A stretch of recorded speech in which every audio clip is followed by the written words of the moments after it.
Dr. Kunchoro akan menyampaikan materinya mengenai vaksinasi COVID ya pada lansia. Saya kira ini juga topik yang masih menarik ya. COVID ini belum selesai, masih pandemi, walaupun katanya sudah menjelang endemi, tapi tetap masih menjadi tantangan mengingat ternyata angka kematiannya juga cukup tinggi ya pada pasien-pasien COVID yang katanya Omikron itu ringan ya, ternyata juga angka kematiannya cukup tinggi. Jadi saya kira ini topik yang penting untuk kita dengarkan bersama. Dr. Kunchoro, silahkan, waktunya juga 20 menit.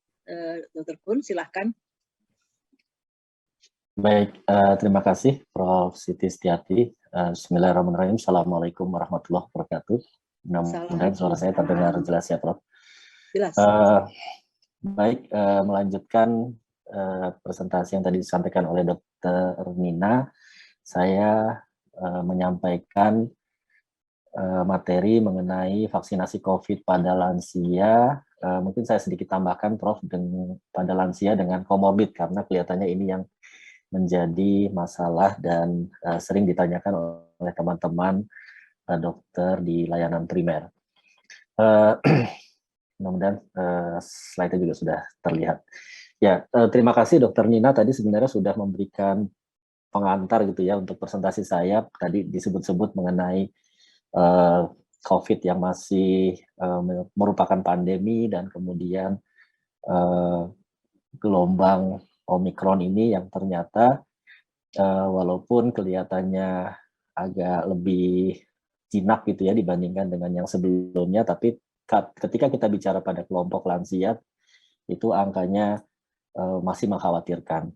Dan juga tadi Dr. Nina sudah menyampaikan mengenai frailty, karena nanti saya akan bicara juga mengenai apa aspek yang perlu diperhatikan pada vaksinasi COVID pada lansia. Salah satunya adalah kondisi frailty yang tadi sudah dijelaskan panjang lebar oleh Dr. Nina.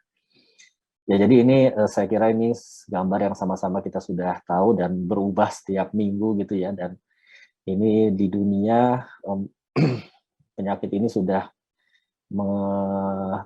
berdampak pada hampir 1,5 miliar manusia dan angka kematiannya juga sudah sangat tinggi, 6 juta. Di Indonesia kita punya pola yang sedikit berbeda ya, walaupun ada sedikit mengikuti pola di dunia. Nah, sekarang kita sedang berhadapan pada gelombang ketiga yang katanya didominasi oleh varian Omikron ini. Kekhasan dari gelombang ketiga ini di dunia dan juga di Indonesia adalah angka kesakitannya yang tinggi ya. Jadi puncak jumlah yang terkonfirmasi positif harian itu melebihi dari yang pernah dulu kita alami pada saat varian Delta ya di bulan Juni Juli, tapi angka kematiannya jauh lebih rendah ya. Kita bisa lihat polanya sama ya, tapi angka kematiannya jauh lebih rendah. Cuman memang yang sekarang masih cukup mengkhawatirkan adalah walaupun angka positivity hariannya sudah terlihat menurun, tapi angka kematian ternyata masih dalam pola yang menanjak atau meningkat. Dan seperti tadi disampaikan oleh Dr. Nina, misalnya di Rumah Sakit Persahabatan sebagai salah satu rumah sakit rujukan COVID, itu sebagian besar atau hampir 50% yang meninggal itu adalah lansia. Oleh karena itu adanya gelombang ketiga COVID ini, di satu sisi kita memang mungkin bisa memanfaatkannya ya untuk menimbulkan imunitas alamiah, tapi juga kita masih perlu khawatir terhadap kelompok yang rentan ini, yaitu lansia. Nah, ini juga data di Indonesia, walaupun ini data dari beberapa waktu yang lalu, tapi saya kira masih relevan ya, bahwa yang meninggal itu sama sepertinya dengan data di Rumah Sakit Persahabatan ya, hampir 50% adalah yang berusia di atas 60 tahun, dan yang punya komorbid yang banyak ya, salah satunya adalah hipertensi, diabetes, dan penyakit jantung. Nah, kalau kita lihat dari beberapa laporan di dunia, bahwa mereka yang mengalami COVID pada kelompok, ini sebenarnya tidak hanya pada lansia ya, tapi mereka yang punya komorbid itu hospitalization rate-nya itu jauh lebih tinggi dibandingkan dengan yang tidak punya komorbid ya. Jadi lebih dari 4 kali lipat kalau orang itu ada salah satu saja dari komorbid ini, yaitu diabetes, penyakit paru kronik, penyakit kardiovaskular, dan lain-lain ini, dia angka perawatan di rumah sakitnya meningkat. Dan ketika dirawat, itu juga kemungkinan untuk masuk ICU-nya itu lebih tinggi ya, pada mereka yang punya hipertensi, yang punya diabetes, yang ada masalah jantung, dan ya baik aritmia maupun heart failure serta COPD dan obesitas ya, itu ternyata bila dibandingkan dengan mereka yang tidak punya kondisi-kondisi tersebut, itu akan lebih mudah untuk masuk ICU dan mendapat ventilator. Jadi ada dua hal tadi ya yang penting. Pertama adalah usia dan yang kedua adalah komorbid. Nah, komorbid sendiri itu merupakan faktor risiko untuk terjadinya infeksi pada kelompok usia lanjut ya. Jadi dari berbagai faktor yang bisa meningkatkan risiko untuk terjadinya infeksi pada seseorang, terutama pada lansia, maka host factor yaitu komorbiditas ya, baik diabetes, penyakit paru, penyakit ginjal dan lain-lain itu merupakan salah satu faktor yang penting selain faktor-faktor yang lain ya. Dan salah satu faktor yang juga berpengaruh adalah adanya frailty. Jadi kita tambah satu poin lagi. Pertama usia, yang kedua komorbid, dan yang ketiga adalah frailty yang akan menjadi bahasan dalam pembicaraan mengenai vaksinasi COVID lansia ini. Nah ini secara khusus di salah satu literatur bahkan menyebut-nyebut bahwa frailty ini merupakan salah satu faktor yang penting dalam terjadinya atau meningkatnya risiko terjadinya COVID pada lansia dan juga adverse outcome-nya, yaitu masuk rumah sakit, masuk ICU, dan meninggal. Ya, jadi selain komorbid, frailty yang tadi sudah dijelaskan oleh Dr. Nina bagaimana cara mengidentifikasinya secara mudah dan sistematis di layanan primer, itu merupakan salah satu faktor yang sangat penting dalam terjadinya COVID ini dan juga kematian akibat COVID. Ini gambar yang menunjukkan bagaimana kombinasi dari usia yang lanjut dan adanya komorbiditas itu akan meningkatkan severity dan mortalitas pada penyakit infeksi. Nah, sekarang kita masuk pada COVID, vaksinasi COVID. Ya, jadi vaksinasi pada COVID ini merupakan salah satu upaya untuk mengatasi pandemi ini ya, selain faktor-faktor yang lain atau hal-hal yang lain yang sampai sekarang kita masih dianjurkan bahkan diharuskan untuk mengikutinya ya, prokes atau protokol kesehatan, mulai dari ada dulu namanya 3M, kemudian ada 5M, 6M, bahkan sekarang katanya ada yang 7 atau 8M gitu ya, macam-macam gitu. Tapi intinya adalah upaya untuk mengurangi risiko infeksi pada seluruh populasi ya. Selain 3M juga ada 3T ya, testing, tracing, dan treat yang merupakan porsinya pemerintah. Nah, salah satu tujuan dari vaksinasi juga pada COVID ini adalah untuk mencapai yang apa yang disebut sebagai kekebalan atau imunitas kelompok atau imunitas komunal atau yang sering disebut sebagai herd immunity. Gambar ini mengilustrasikan bagaimana seseorang yang terpapar itu ketika berada di kelompok yang tidak ada herd immunity-nya, maka dia akan mudah menularkan penyakit infeksi itu ke orang di sekitarnya. Tapi ketika sudah ada herd immunity yang didapat salah satunya dari vaksin, yaitu orang yang kuning-kuning ini, ketika ada seseorang yang tertular atau menderita penyakit infeksi, maka risiko untuk menularkan kepada sekelilingnya menjadi lebih kecil kemungkinannya.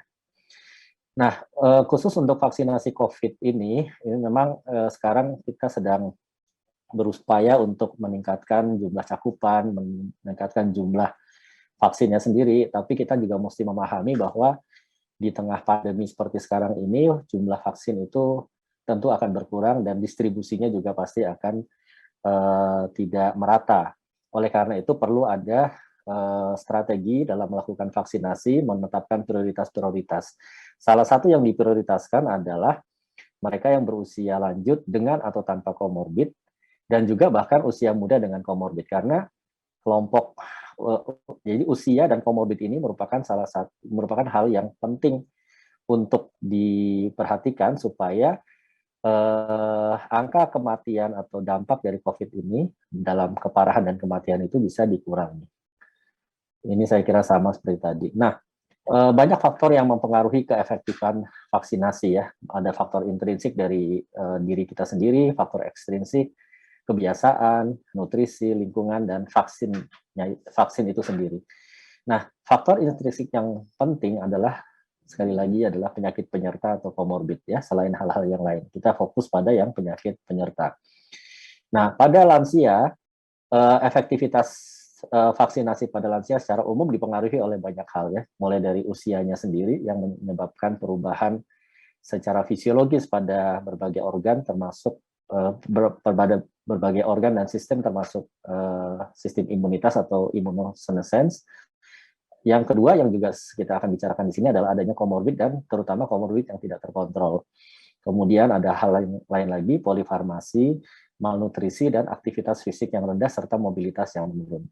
Nah, kondisi-kondisi ini yang berpengaruh terhadap keefektifan vaksinasi pada lansia, itu ternyata seperti atau sejalan dengan kondisi yang disebut frailty yang tadi sudah dijelaskan oleh Dr. Nina. Ya. Jadi frailty atau kerentaan atau kerapuhan yang tadi dijelaskan itu kondisinya itu seperti inilah, dan artinya apa? Artinya frailty ini berpengaruh terhadap, tadi dia berpengaruh terhadap munculnya penyakit, tapi juga ternyata berpengaruh terhadap efektivitas vaksinasi pada lansia. Nanti kita bisa lihat. Nah, sebelum kita bicara mengenai dampak frailty terhadap terhadap vaksinasi lansia, kita lihat dulu efektivitas vaksin pada lansia. Mungkin data-data yang selama ini ditampilkan adalah data-data dari clinical trial. Saya akan menampilkan data-data dari real world ya, jadi dari studi-studi observasional. Dan kita fokus hanya pada vaksin yang sekarang ada di kita ya, yang banyak dipakai di kita. Ada 3 jenis, yaitu yang pertama adalah activated virus vaksin yang kita sering sebut sebagai CoronaVac atau Sinovac. Di sini kita bisa lihat dari data observasional bahwa memang efektivitasnya dalam mencegah penyakit berkisar antara 30 sampai 59% ya. Pada usia yang lanjut efektivitasnya lebih rendah. Mungkin ini berkaitan tadi ya dengan adanya komorbid dan juga efektivitas adanya frailty ya. Kemudian juga kalau lihat dari pencegahan untuk masuk di rumah sakit, efektivitasnya lebih baik ya pada yang di atas umur 70 tahun, tapi semakin menurun seiring dengan meningkatnya usia sampai ke 39% pada kelompok yang di atas 80 tahun. Dan efektivitasnya akan lebih baik lagi pada pencegahan kematian. Ya, jadi walaupun dia tidak terlalu bagus dalam mencegah penyakit, tapi mencegah untuk masuk rumah sakit dan mencegah kematian itu ternyata sangat efektif, walaupun ini merupakan vaksinasi yang dianggap yang efektivitasnya paling kurang gitu ya dibandingkan yang lain. Bagaimana dengan yang lain? Ya, ini vaksin BNT162b2 yang sering disebut sebagai Pfizer. Ini menunjukkan saja bahwa baik pada laki-laki dan perempuan ya, yang merah dan yang biru itu adalah yang merah itu pada perempuan, yang biru laki-laki yang divaksin. Sementara 2 garis di atas itu adalah mereka yang tidak divaksin. Artinya gambar ini menunjukkan bahwa pemberian vaksinasi pada kelompok di atas usia 70 tahun, kalau saya tidak salah ini, itu menurunkan resiko dengan sangat dramatis ya. Dan kalau kita lihat angkanya adalah kira-kira seperti ini ya, bahkan mereka melihatnya pada kelompok yang sangat tua, yaitu di atas umur 80 tahun, bahkan di atas umur 90 tahun. Nah, bedanya vaksin Pfizer ini atau vaksin mRNA ini dibandingkan dengan inactivated tadi, ternyata mRNA ini tidak terlalu dipengaruhi oleh usia ya. Kita lihat bahkan di atas usia yang lebih tinggi pun sampai di atas 90 tahun efektivitasnya hampir sama dengan kelompok usia di bawahnya, walaupun sebenarnya ini semua adalah kelompok usia yang sangat lanjut atau di atas umur 80 tahun.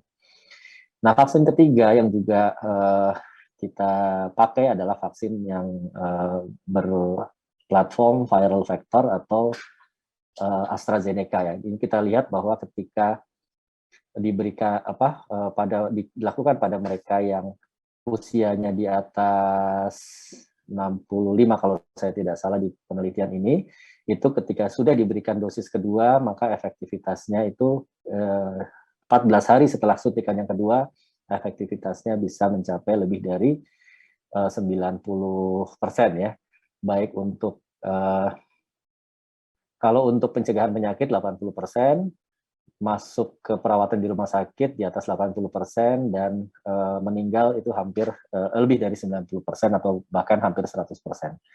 Nah, jadi memang ada hal-hal yang bisa kita pelajari sebenarnya dari vaksin-vaksin yang baru ini, apalagi sebenarnya yang mRNA itu merupakan vaksin yang belum pernah ada platformnya sebelumnya. Kita bisa lihat di sini ternyata efektivitasnya itu tidak terlalu dipengaruhi oleh faktor usia. Jadi artinya kita bisa cukup percaya diri gitu ya, bahwa ketika kita memberikan vaksinasi kepada lansia, maka kita akan melindungi mereka, terutama dari perawatan di rumah sakit, masuk ICU, dan kematian.